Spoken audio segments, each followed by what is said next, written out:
अब हम खाद्य सुरक्षा से संबंधित कुछ बातें करते हैं। खाद्य सुरक्षा से संबंधित जो प्रमुख योजनाएं हैं, इन योजनाओं की हम यहाँ पर बात करते हैं कि खाद्य सुरक्षा से संबंधित कौन सी योजनाएं हैं। तो अब आप इसके बाद हेडिंग लिखो खाद्य सुरक्षा योजना। खाद्य सुरक्षा योजना, कुछ योजनाएं हैं, इन पर हम आते हैं। खाद्य सुरक्षा का मतलब क्या है, इसको भी थोड़ा सा समझ लो। खाद्य सुरक्षा का मतलब है कि शरीर के लिए न्यूनतम पोषण उपलब्ध कराना, इसी को खाद्य सुरक्षा कहते हैं। ठीक है, खाद्य सुरक्षा का मतलब क्या है? खाद्य सुरक्षा का मतलब है कि शरीर के लिए न्यूनतम पोषण उपलब्ध कराना। न्यूनतम पोषण उपलब्ध कराना, इसे कहते हैं खाद्य सुरक्षा। और खाद्य सुरक्षा से संबंधित कुछ योजनाएं हैं, और अब हेडिंग लिखेंगे खाद्य सुरक्षा योजनाएं। देखते हैं कि कौन कौन सी योजनाएं ऐसी हैं जो कि सरकार ने न्यूनतम भोजन उपलब्ध कराने के लिए बनाई है। इसमें सबसे पहली जो योजना आती है मध्याह्न भोजन योजना आती है। मध्याह्न भोजन योजना याद रखेंगे, बहुत इंपॉर्टेंट है। मध्याह्न भोजन योजना, मिड डे मील योजना, ये कब चलाएगी? तो 1995 में। तो सब लोग इसको जानते ही होंगे कि मिड डे मील क्या होता है। विद्यालय में भोजन उपलब्ध कराया जाता है बच्चों को, उसी को मिड डे मील योजना कहते हैं। इसके बाद एक अंत्योदय अन्न योजना आती है। अंत्योदय अन्न योजना,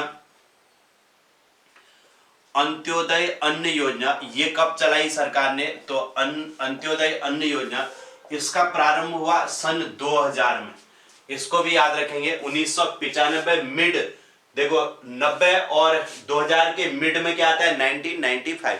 तो मिड डे मील कह रहे हैं तो 1995 में। ठीक है, और मिड डे मील योजना के समय प्रधानमंत्री कौन थे? तो नरसिम्हा राव प्रधानमंत्री थे। ठीक है, कभी कभी प्रधानमंत्री भी पूछ देता है। इस दौरान प्रधानमंत्री कौन थे? तो नरसिम्हा राव प्रधानमंत्री थे, तो उनके द्वारा ये मिड डे मील योजना चलाई गई थी। क्लियर हो गया? इसके बाद बहुत इंपॉर्टेंट योजना आती है राष्ट्रीय खाद्य सुरक्षा अधिनियम। राष्ट्रीय खाद्य सुरक्षा अधिनियम, खाद्य सुरक्षा उपलब्ध कराने के लिए अधिनियम किस वर्ष आया? अधिनियम, ठीक है, यह आया 2013 का अधिनियम है। राष्ट्रीय खाद्य सुरक्षा अधिनियम, NFSA भी कहते हैं इसे। ठीक है, NFSA 2013। ठीक, नेशनल फूड सिक्योरिटी एक्ट कह लो, 2013 से संबंधित है। ये किस वर्ष आया? तो 2013 में आया। इंपॉर्टेंट है। क्लियर हो गया? अब राष्ट्रीय पोषण मिशन, बहुत इंपॉर्टेंट योजना है ये। राष्ट्रीय पोषण मिशन किस वर्ष चलाया गया? राष्ट्रीय पोषण मिशन ये है 2018 का। ठीक है, अब इसको आप करंट भी मान सकते हो, 2018 का, इस पर ध्यान रखना है। और ये कहां से चला? तो ये झुंझुनू से प्रारंभ हुआ। राजस्थान के झुंझुनू से प्रधानमंत्री मोदी ने शुरू की थी। झुंझुनू से, राजस्थान के झुंझुनू से प्रधानमंत्री मोदी ने इस योजना को चलाया था, जिसे राष्ट्रीय पोषण मिशन कहा जाता है। क्लियर हो गया? अब नरेगा, मनरेगा सबने नाम सुना ही होगा। नरेगा किस वर्ष चलाया गया? तो नरेगा 2006 में, 2006। और इसका नाम मनरेगा कब, किस वर्ष कर दिया गया? मनरेगा 2009 में कर दिया गया। महात्मा गांधी इसमें आगे से जोड़ दिया गया। महात्मा गांधी राष्ट्रीय ग्रामीण रोजगार गारंटी योजना है ये। पहले इसको खाली नरेगा का मतलब हो गया कि राष्ट्रीय ग्रामीण रोजगार गारंटी योजना कहा जाता था, लेकिन बाद में 2009 में इसमें महात्मा गांधी शब्द जोड़ दिया गया और इसका नाम महात्मा गांधी राष्ट्रीय ग्रामीण रोजगार योजना कर दिया। तो यहां तक की बातें आपको समझ आ रही होंगी। इंपोर्टेंट योजना है मध्याह्न भोजन योजना 1995, अंत्योदय अन्न योजना 2000, राष्ट्रीय खाद्य सुरक्षा अधिनियम 2013, राष्ट्रीय पोषण मिशन 2018, नरेगा 2006 और मनरेगा 2009। महात्मा गांधी राष्ट्रीय, क्या कहते हैं इसे? महात्मा गांधी फुल फॉर्म भी पूछ लेता है कभी, राष्ट्रीय ग्रामीण मनरेगा MNREGA रोजगार गारंटी योजना, ग्रामीण राष्ट्रीय ग्रामीण रोजगार गारंटी योजना कहेंगे। क्या कहेंगे? रोजगार गारंटी योजना, गारंटी योजना, ये इसका नाम है। ठीक है, महात्मा गांधी राष्ट्रीय ग्रामीण रोजगार गारंटी योजना। नरेगा का मतलब क्या था? राष्ट्रीय ग्रामीण रोजगार गारंटी योजना। फिर इसमें महात्मा गांधी शब्द जोड़ दिया गया 2009 में। और इसमें 100 दिनों का, न्यूनतम 100 दिनों का, न्यूनतम कितने दिनों का? न्यूनतम 100 दिनों का रोजगार उपलब्ध कराया जाता है। ठीक है, रोजगार मिलता है। ये मतलब इसकी गारंटी दी जाती है कि भाई कम से कम आपको 100 दिन का रोजगार तो दिया जाएगा। ठीक है, इसके बाद एक NHM योजना चलती है, नेशनल हॉर्टिकल्चर मिशन कहते हैं, NHM। ये भी ध्यान रखना, नेशनल हॉर्टिकल्चर मिशन बागवानी को बढ़ावा देने के लिए चलाई गई 2005 में। 2005 में किस चीज के लिए? बागवानी को बढ़ावा देने के लिए, बागवानी को बढ़ावा देने के लिए चलाएगी। ठीक है, NHM योजना किससे संबंधित है? तो बागवानी फसलें जो होती है उनको बढ़ावा देने से संबंधित है। और कुछ और योजनाएं समझ रहे हैं, इन पर भी आप लोग ध्यान देंगे, ये योजनाएं इंपॉर्टेंट हो जाएंगी। NHM के बाद आप प्रधानमंत्री फसल बीमा योजना समझेंगे। नेक्स्ट आता है प्रधानमंत्री फसल बीमा योजना, बहुत हाईलाइट रही है फसल बीमा योजना और बहुत इंपॉर्टेंट योजना है। ये किस वर्ष चलाएगी? तो ये 2016 में चलाएगी, प्रधानमंत्री फसल बीमा योजना 2016। और प्रधानमंत्री किसान संपदा योजना, PM किसान संपदा योजना, किसान संपदा योजना, ये किस वर्ष की है? तो 2017, 2017 से संबंधित है PM किसान संपदा योजना।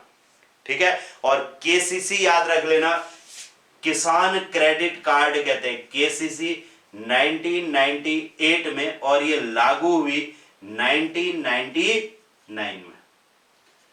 ठीक है, तो KCC योजना 1998 और लागू हुई 1999 में, 1999। बहुत इंपॉर्टेंट ये योजना है। लिखा सबने इतना? ये कुछ फूड सिक्योरिटी से संबंधित कुछ योजनाएं थी, इन पर आप लोगों ने ध्यान रखना है, इंपॉर्टेंट हो जाती है। लिख लिया सबने? अब देखो, ये तो फूड खाद्य सुरक्षा होगी। अब इसमें एक बात आती है कि इसका विपणन कैसे होता है। एक तो विपणन समझना, दूसरा कृषि साख, कृषि की साख के लिए मतलब कृषि के लिए जो ऋण की जरूरत होती है उसको उपलब्ध कौन कराता है। तो लिख लेना, एक हेडिंग लिखो, कृषि साख।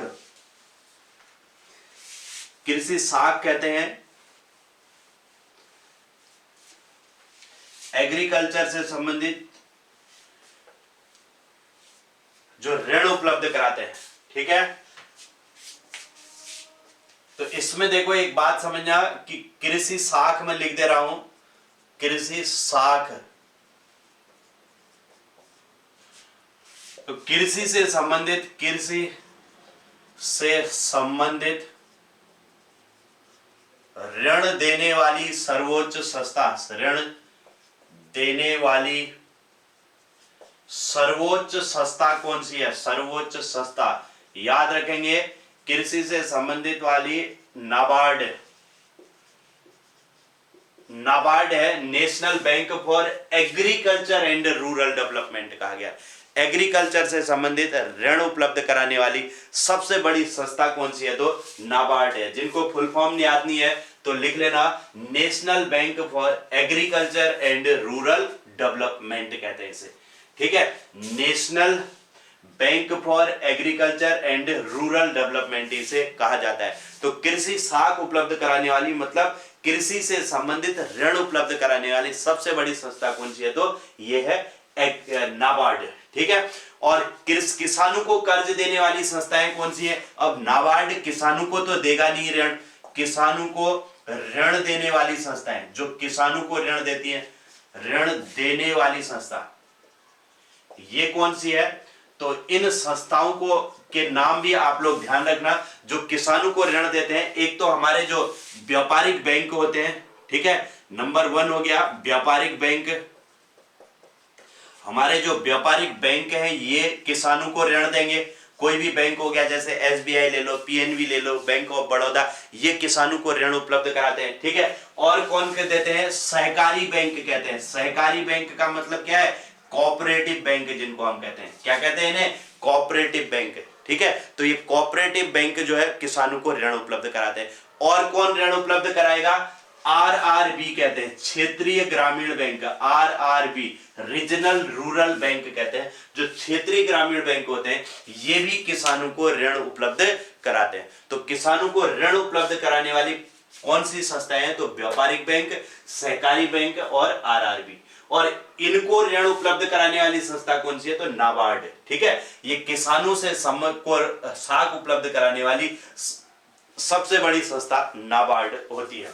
अब बात आती है कृषि विपणन की। कृषि विपणन, कृषि का जो विपणन होता है, विपणन शब्द मतलब समझना, कृषि को खेत से लेकर के मार्केट तक पहुंचाने की जो प्रक्रिया होती है उसे विपणन कहते हैं। कृषि विपणन के नाम से जाना जाता है, ठीक है। तो कृषि विपणन के से संबंधित प्रमुख संस्था कौन सी है? कैसे किया जाता है कृषि का विपणन? तो इसके लिए सरकार ने जो है एक ई नाम योजना चला रखी है, ठीक है। तो इसको याद रखेंगे, ई नाम। ई नाम क्या है? शायद पिछले पेपर में, कहीं पटवारी वगैरह के पेपर में ये पूछा था कि ई नाम का फुल फॉर्म क्या है ना। किसी न किसी पेपर में या पुलिस या पटवारी में से अभी आया था ये। तो इसे क्या कहते हैं? इलेक्ट्रॉनिक नेशनल एग्रीकल्चर मार्केट कहते हैं। क्या कहते हैं? Electronic national agriculture market, agriculture market कहते हैं। मतलब एक ऐसा बाजार जिसमें कृषि उत्पादों को ऑनलाइन बेचा जा सकता है, ठीक है। तो किसान इसके द्वारा अपने जो कृषि उत्पाद हैं उनको ऑनलाइन माध्यम से बेच सकते हैं, ठीक है। तो क्या कर सकते हैं? किसान अपने उत्पादों को ऑनलाइन माध्यम से बेच सकते हैं। इनाम के माध्यम से क्या होगा? इनाम में रजिस्टर कर देंगे, जैसे फ्लिपकार्ट, अमेजन में हम सामान को खरीदते हैं, तो उसी तरीके से यहाँ पर किसान अपने उत्पादों को ऑनलाइन रूप से बेच सकते हैं, खरीद बेच सकते हैं।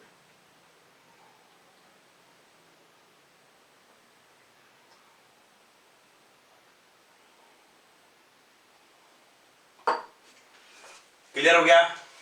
अब बात आती है कृषि विपणन के बाद कृषि भंडारण। कृषि उत्पाद जो होते हैं उनका भंडारण कैसे होगा? भंडारण कौन करेगा, है ना। कृषि के जो उत्पाद होते हैं उनके भंडारण करने के लिए सबसे पहली चीज, यहां पर जो सबसे इंपॉर्टेंट चीज है, 1965 में एक एफसीआई बनाया गया। क्या बनाया गया? 1965 में एफसीआई की स्थापना की गई। एफसीआई की स्थापना हुई और इसका मुख्यालय कहाँ है ये याद रखेंगे। मुख्यालय इसका पूछा जाता है और स्थापना पूछी जाती है एफसीआई की। मुख्यालय नई दिल्ली में स्थित है, ठीक है।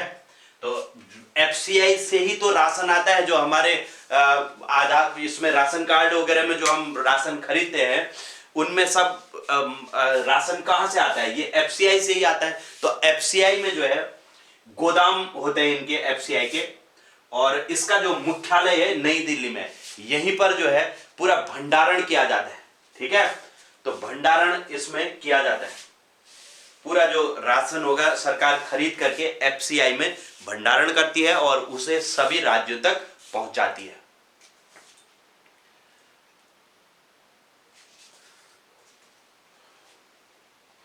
क्लियर? तो ये कृषि के भंडारण के लिए 1965 में एफसीआई की स्थापना की गई थी। लिखा सबने? चलिए, तो ये एग्रीकल्चर से संबंधित कुछ फैक्ट थे जिनको आपने याद रखना है।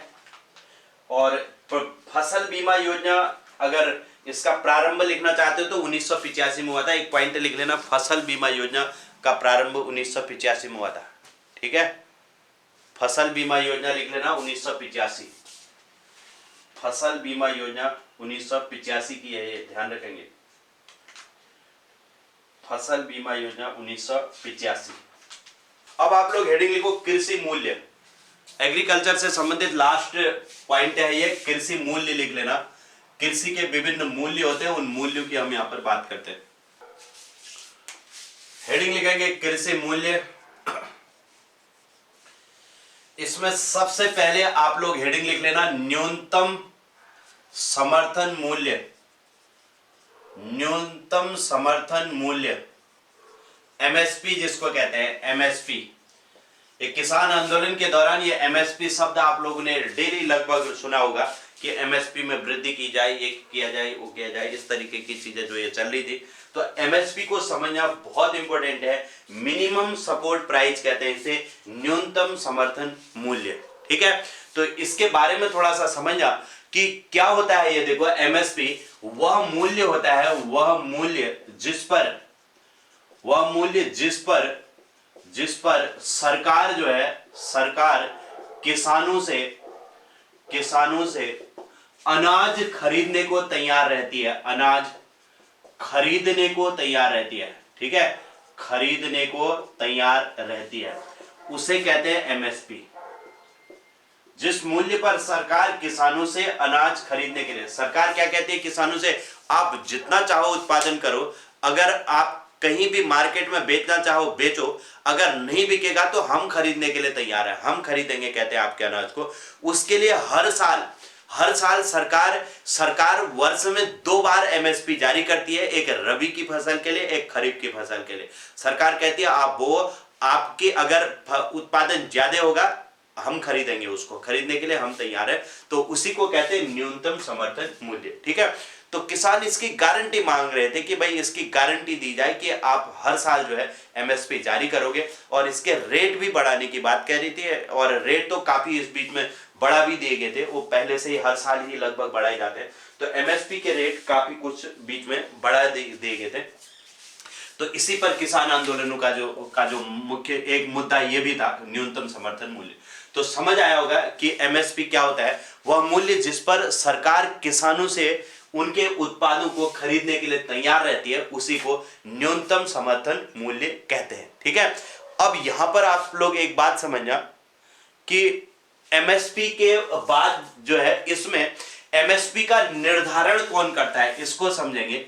तो एमएसपी का निर्धारण कौन करता है, निर्धारण करता है सीएसीपी द्वारा किया जाता है, का निर्धारण सीएसीपी द्वारा किया जाता है। ठीक है, सीएसीपी का मतलब कृषि लागत एवं मूल्य आयोग होता है। बहुत अच्छे से समझना, बहुत इंपॉर्टेंट क्वेश्चन होता है।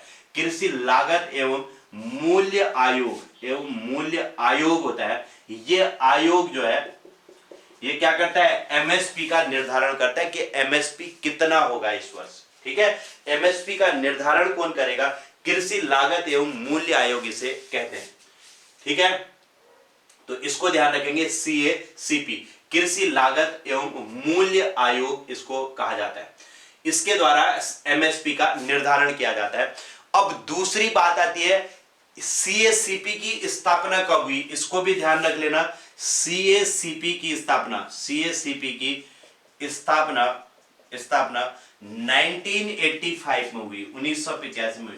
पहले सीएपी करता था, बाद में इसका नाम सीएसीपी कर दिया गया 1985 में।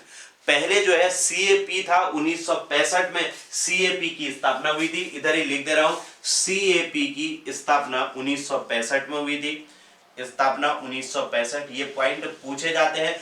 बाद में इसका नाम कर दिया गया सीएसीपी, और सीएसीपी की स्थापना 1985 में। मतलब सीएपी का ही विकसित रूप क्या कहलाता है, सीएसीपी कहलाता है।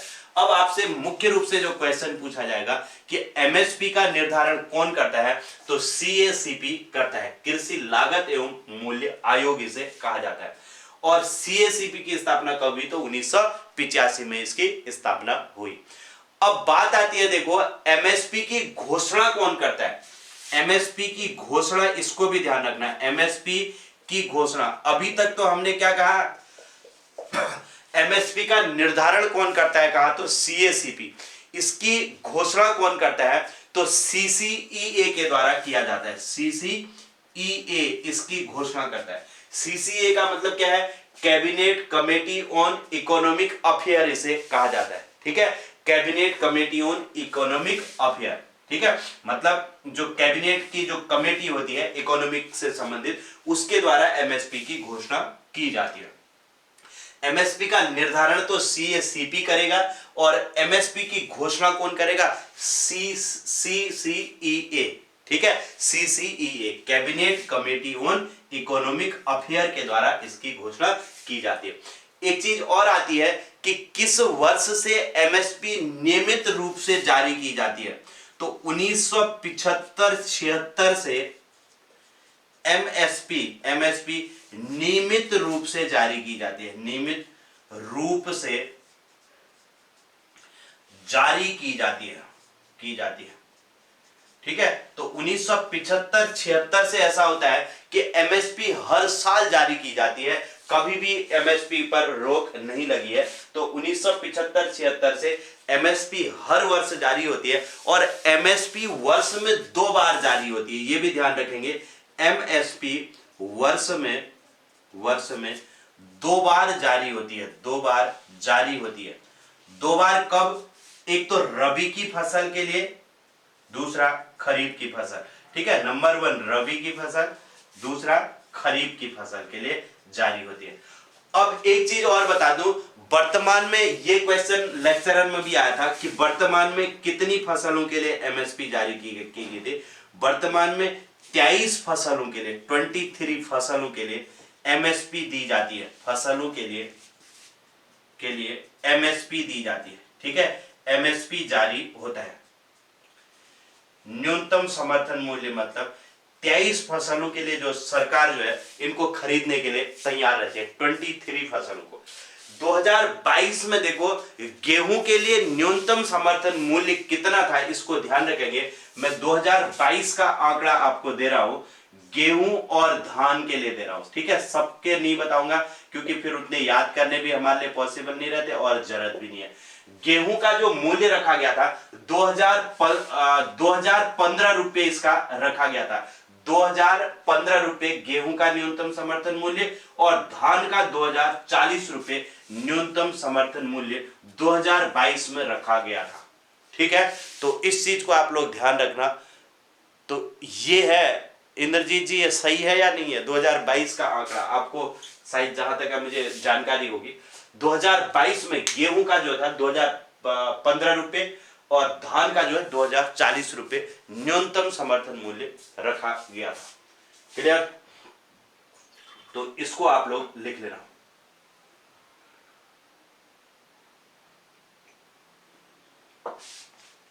इतना 2022 के रेट है ये।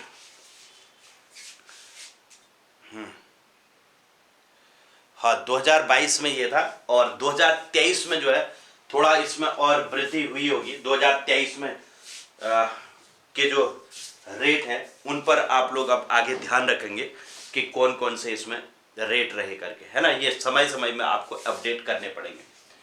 2022 में गेहूं का जो न्यूनतम समर्थन मूल्य है 2015 और धान का 2040।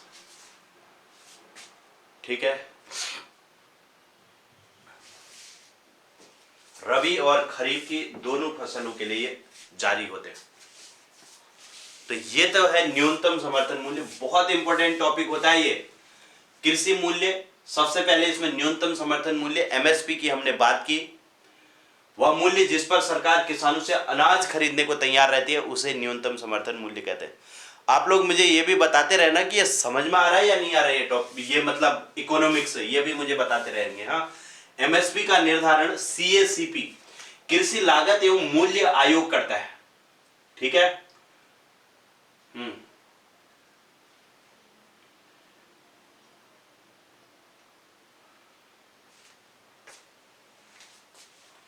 और सीएसीपी की स्थापना 1985 में, सीएपी की स्थापना 1965 में हुई थी। सीएपी को ही अपडेट करके सीएसीपी कर दिया गया। फिर एमएसपी की घोषणा सीसीईए के द्वारा किया जाता है, cabinet committee on economic affair के द्वारा एमएसपी की घोषणा होती है, निर्धारण सीएसीपी द्वारा होता है। और 1975-76 से एमएसपी नियमित रूप से जारी किया जाता है और एमएसपी वर्ष में 2 बार जारी होता है। वर्तमान में 23 फसलों के लिए एमएसपी जारी होता है और 2022 में गेहूं 2015 रुपये और धान 2040 रुपये इसका रेट है। 2023 में 2125 हो गया है, 2125 बिल्कुल ठीक होगा, इतना सही होगा। 2125 2023 का अपडेट करेंगे आप लोग, है ना, इन चीजों को अपडेट करते रहना पड़ेगा। 2125 गेहूं का हो गया होगा, बिल्कुल ठीक है। और साथ में उसका भी देख लेना, धान का जब ये आएगा तो उसको आप लोग देख लेंगे, ठीक है। ठीक है, धान 2040 ही है, ठीक है, ओके ओके, ठीक है, ठीक है। ये अपडेट करते रहना है आप लोगों को, इस चीज का आप लोगों ने ध्यान रखना है। तो ये तो है सबसे पहले न्यूनतम समर्थन मूल्य, पहला मूल्य हमने इसको समझ लिया, न्यूनतम समर्थन मूल्य। आप लोग इसको समझते रहना, ध्यान देना, नहीं समझ आएगा पूछना, बहुत ज्यादा बोरियत तो नहीं हो रही है ये भी मुझे बताते रहना, ठीक है। क्योंकि बहुत ज्यादा मैं पूरा सब्जेक्टिव में लेकर के नहीं चलूंगा, सब्जेक्ट नहीं, बस जितना जीएस के लिए जरूरी होता है उतना ही पढ़ाऊंगा। बस आप लोग समझने का प्रयास करना, थोड़ा सा ये चीजें हटके हो जाती हैं, इसलिए थोड़ा इंटरेस्ट बनाओगे तो अच्छा लगेगा फिर, है ना। अब एक होता है खरीद मूल्य, एक होता है खरीद मूल्य, बिल्कुल ठीक है, खरीद मूल्य होता है, एक होता है आर्थिक मूल्य। खरीद मूल्य परचेजिंग प्राइस होता है खरीद मूल्य, एक होता है आर्थिक मूल्य, इसको भी समझेंगे, आर्थिक मूल्य, है ना।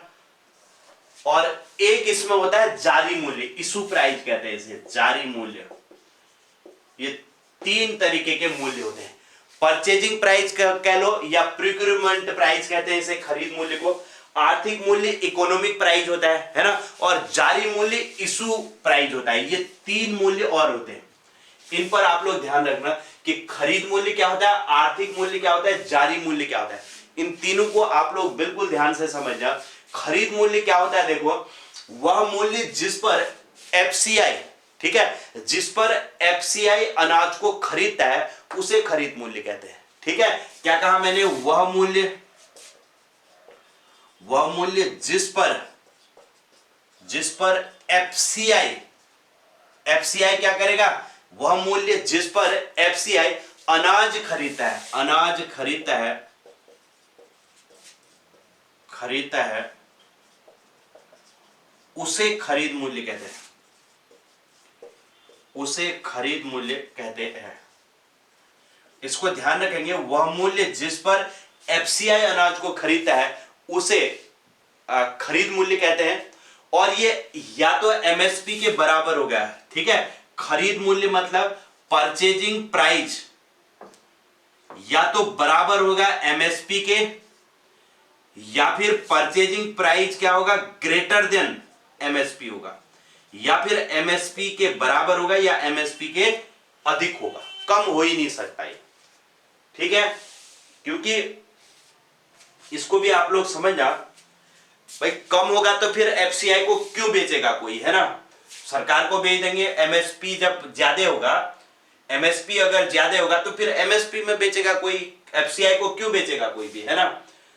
वह मूल्य जिस पर एफसीआई अनाज खरीदता है उसे खरीद मूल्य कहते हैं।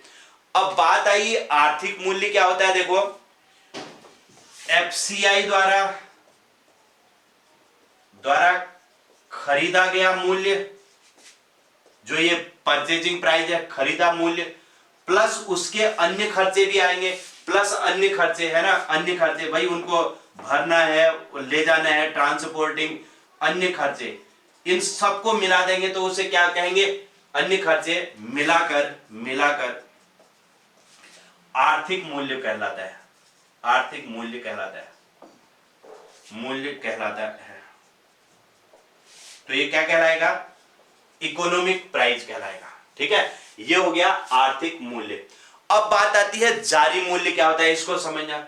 जारी मूल्य क्या है, देखो, एफसीआई ने खरीदा, उसमें अन्य खर्चे जोड़ दिए, अब एफसीआई लोगों तक पहुंचाता है, लोगों तक इस जो प्रोडक्ट होते हैं उनको पहुंचाता है, जैसे धान चावल पहुंचाना हो गया या फिर गेहूं हो गया। आप लोग देखते होंगे कि वहां पर चावल गेहूं सस्ता 2 रुपया 3 रुपया किलो दिया जाता है। तो वो क्या होता है, देखो जिस मूल्य पर सरकार द्वारा, जिस मूल्य पर सरकार द्वारा विभिन्न योजनाओं के तहत, विभिन्न योजनाओं के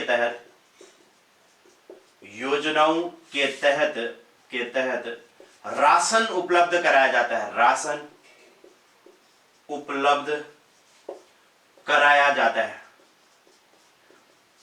जाता है, उसे जारी मूल्य कहते हैं। उसे क्या कहते हैं, इशू प्राइस, जारी मूल्य कहते हैं, अब आप लोगों की समझ में आ जाना चाहिए कि जारी मूल्य क्या होता है। ठीक है, इसमें क्या होता है, आर्थिक मूल्य जो हमारा ये आर्थिक मूल्य था, इकोनॉमिक प्राइस, आर्थिक मूल्य में से क्या किया, माइनस सब्सिडी कर दिया, सब्सिडी,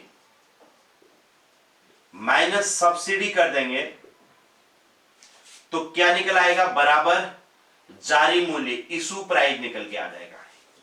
आर्थिक मूल्य माइनस सब्सिडी बराबर जारी मूल्य या इशू प्राइस होता है। माना देखो एफसीआई ने अनाज खरीदा 15 रुपए किलो, कितने रुपए किलो, 15 रुपए किलो कोई अनाज खरीदा, या तो धान खरीदा या गेहूं खरीदा, जो भी खरीदा, इसमें इसका प्लस अपने खर्चे आ गए 2 रुपए पर किलो के हिसाब से, इसका अपना खर्चा आ गया, तो बराबर, तो उसका आर्थिक मूल्य कितना हो गया, 17 रुपए, और उसमें से 15 रुपए की उसने क्या कर दी, सब्सिडी दे दी। तो राशन कार्ड के तहत हमें कितने रुपए किलो मिला, 2 रुपए किलो, यही जारी मूल्य कहलाता है।